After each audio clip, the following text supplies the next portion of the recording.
গত ভিডিওতে আমাদের এই লিলি লিপস্টিকের সোয়াচ ভিডিও দেখার পর অনেক আপুরাই জিজ্ঞেস করছিলেন যে আপু এটার মধ্যে আরো কিছু কালার অ্যাভেলেবেল আছে কিনা। এটার মধ্যে আরো অনেকগুলো কালার অ্যাভেলেবেল আছে। আমি আজকে টোটাল 3টা কালার সোয়াচ করে দেখাবো। ফার্স্টে আমি বলে দিই, এই লিপস্টিকের টেক্সচারটা প্রাইস অনুযায়ী অনেক বেশি ভালো। এত কম প্রাইসের লিপস্টিকগুলো সচরাচর দেখা যায় একদমই ক্রিমি হয়, তেলতেলে টাইপের হয়। দেখা যায় যে মানে কেমন জানি একটু ক্রিমি বেশি ক্রিমি হয়ে যায়। বাট এটার সফটনেস প্লাস হচ্ছে টেক্সচার দুটাই আমার কাছে ভালো লাগছে। প্রাইস অনুযায়ী বেস্ট কোয়ালিটি।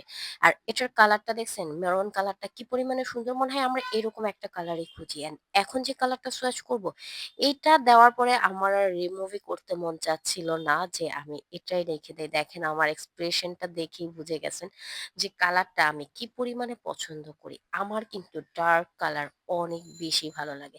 ডার্ক কালারের লিপস্টিক গুলা যখন আমি লিপসে ইউজ করি তখন আমার মনটায় চায় আমি আমার লিপসটাকে কেটে রেখে দিই। এই যে দেখেন কি সুন্দর লাগতেছে একদম। মানে নিজের প্রেমে মানুষ নিজে পড়ে না, আমি ওরকম ভাবে নিজের প্রেমে পড়ে গেছি। এবার হচ্ছে আমি আমার ড্রেসের সাথে ম্যাচ করে পার্পল কালারটা ইউজ করব।